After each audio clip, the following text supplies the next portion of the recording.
Assalamualaikum warahmatullahi wabarakatuh.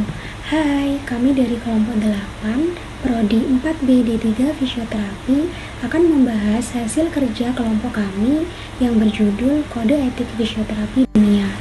Sebelumnya, saya akan memperkenalkan anggota dari kelompok 8. Yang pertama ada saya sendiri, Nabila Faika Putri dengan NIM P27226020 134. Saya Kurniawati Dewi Mubaroh dengan NIM P27226020 130.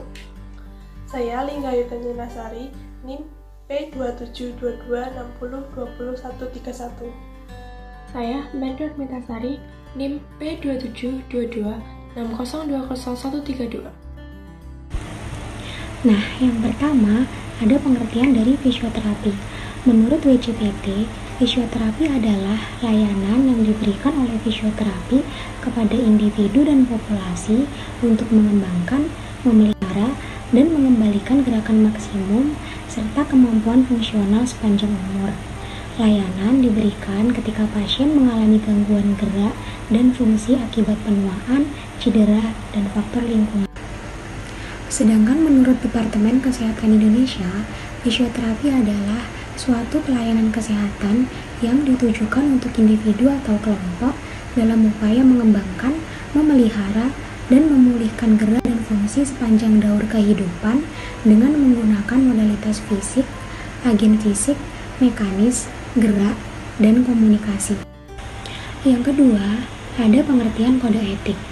Kode etik diartikan sebagai pola aturan, tata cara, tanda, pedoman etis dalam melakukan suatu kegiatan atau pekerjaan. Selanjutnya, ada kode etik profesi. Kode etik profesi merupakan suatu tatanan etika yang telah disepakati oleh suatu kelompok masyarakat tertentu. Kode etik umumnya merupakan pola aturan atau tata cara sebagai pedoman berperilaku, masuk dalam norma sosial.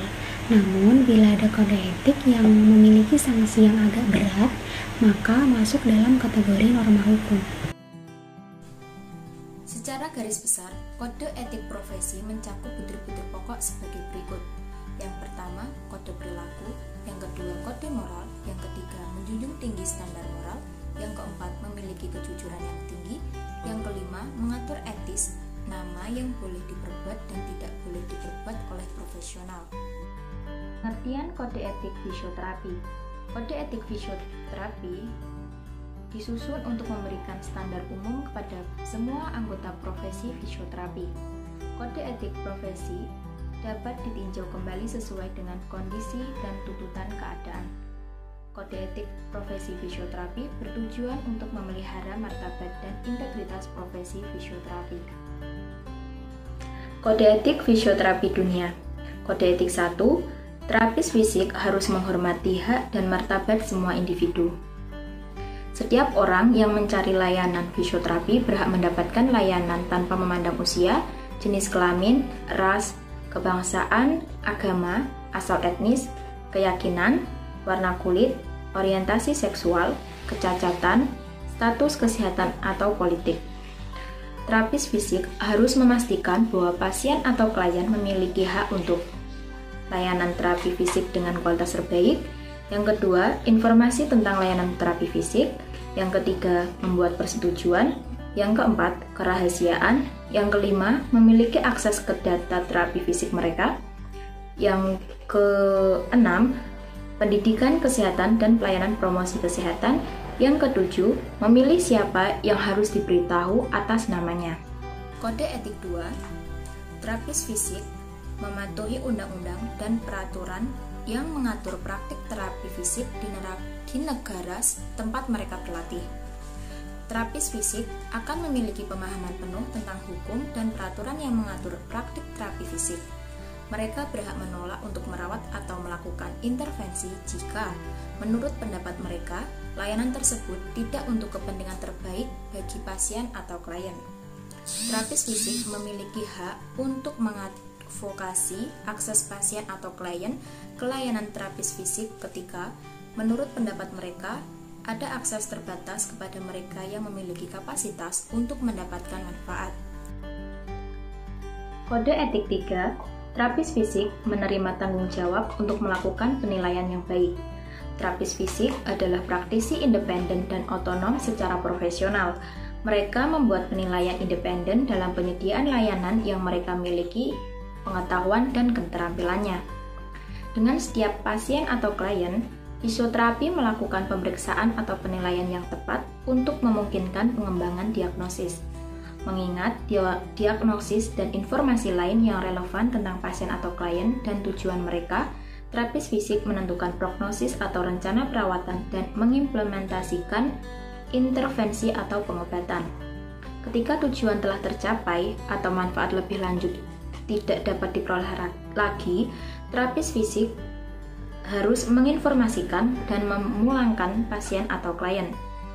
Ketika diagnosis tidak jelas, atau intervensi atau pengobatan yang diperlukan tidak berada dalam ranah praktik terapis fisik harus menginformasikan pasien atau klien dan memfasilitasi rujukan ke profesional lain.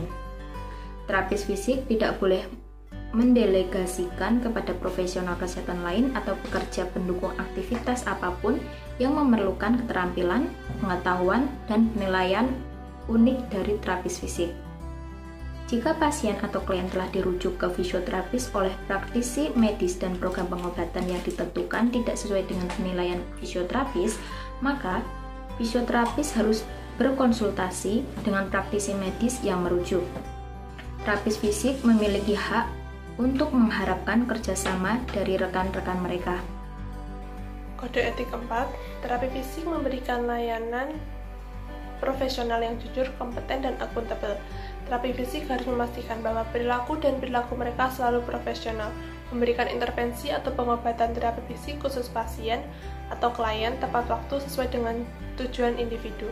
Memastikan bahwa pasien atau klien memahami sifat-sifat layanan yang diberikan, terutama biaya yang diantisipasi, baik waktu maupun finansial. Melakukan program pengembangan pribadi yang berkelanjutan terencana yang dirancang untuk memelihara dan meningkatkan pengetahuan dan keterampilan profesional. Melihara catatan pasien atau klien yang sesuai untuk memungkinkan evaluasi efektif perawatan pasien atau klien dan evaluasi praktik terapi fisik.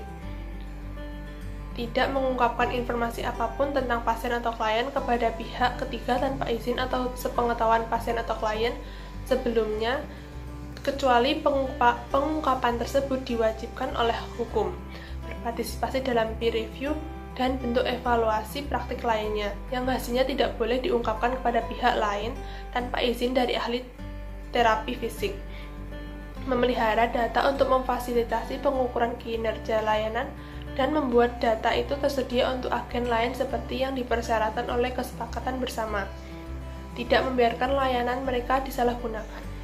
Kode etik yang kelima, terapi fisik berkomitmen untuk memberikan layanan berkualitas. Terapi fisik harus menyadari standar praktik yang diterima saat ini dan melakukan kegiatan yang mengukur kesesuaian. Berpartisipasi dalam pengembangan profesional berkelanjutan untuk meningkatkan pengetahuan dasar mereka dan untuk memberikan pengetahuan baru. Mendukung penelitian yang berkontribusi pada peningkatan intervensi pasien atau klien dan pemberian layanan.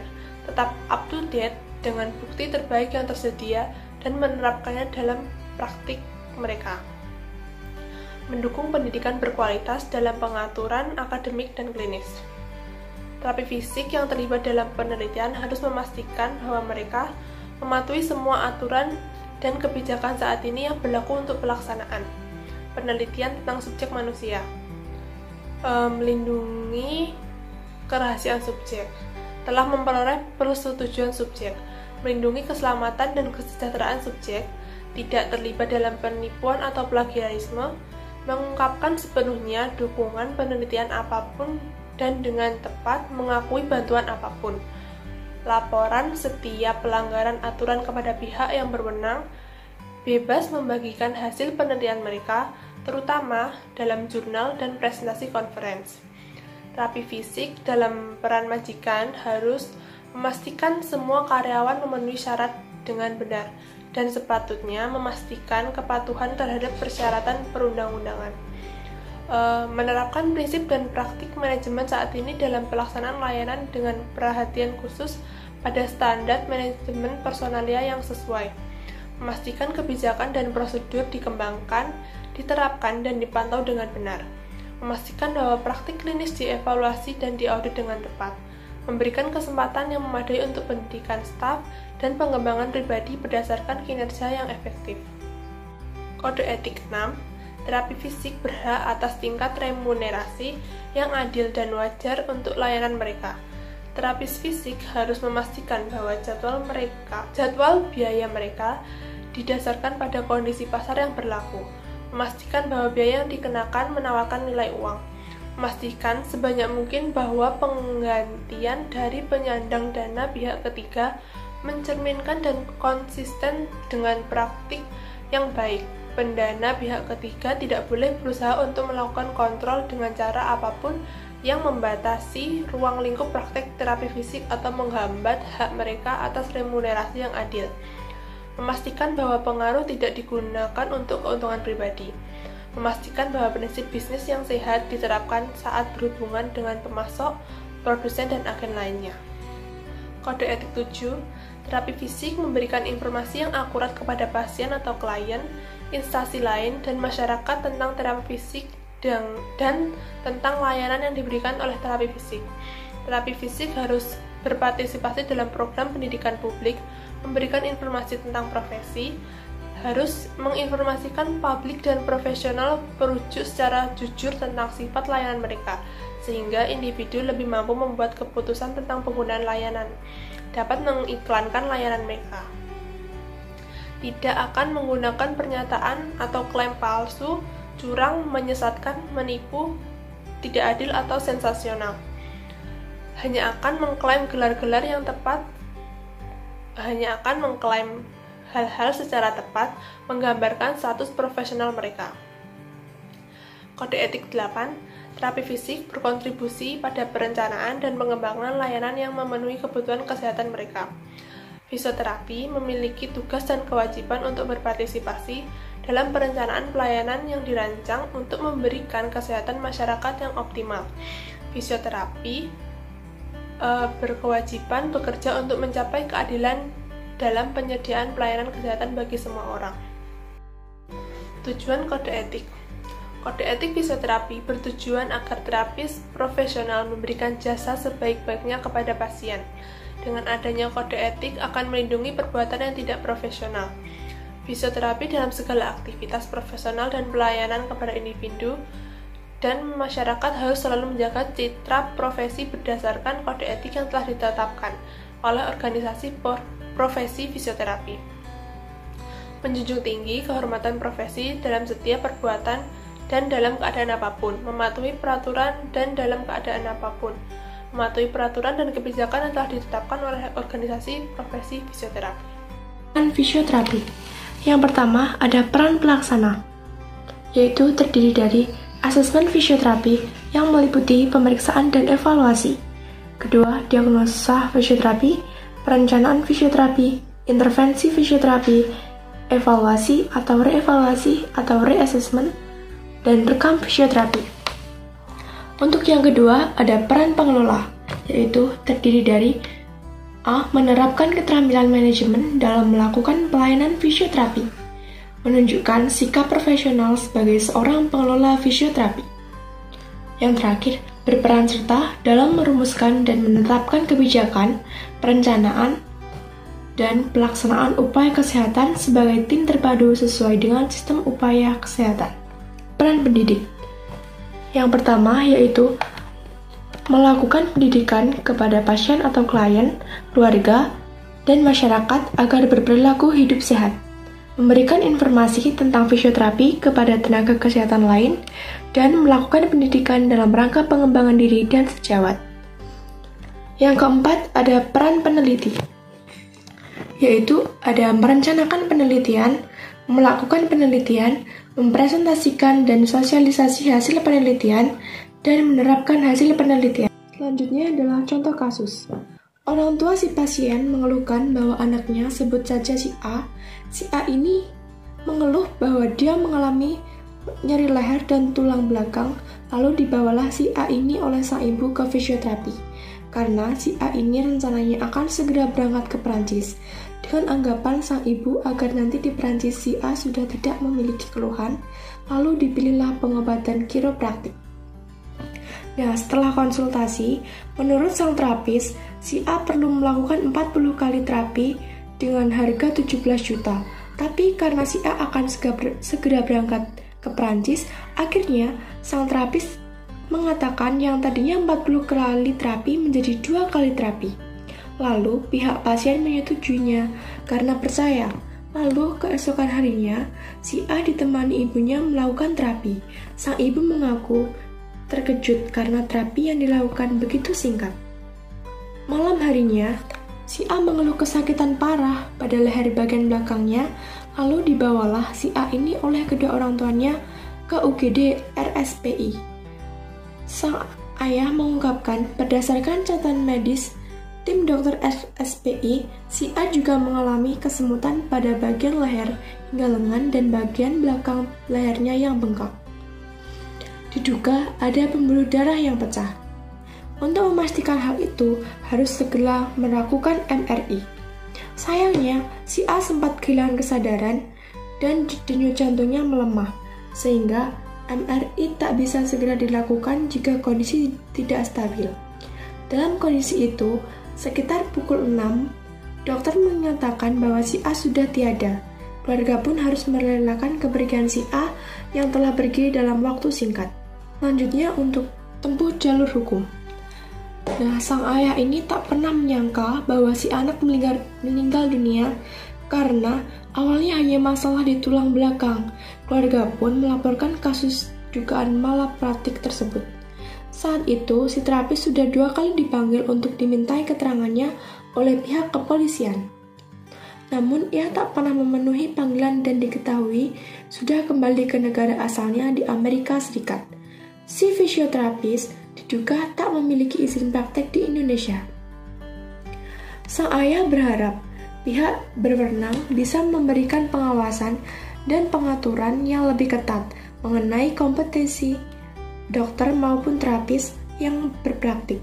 Si ayah juga mengingatkan masyarakat untuk lebih berhati-hati dalam memilih pengobatan. Harapan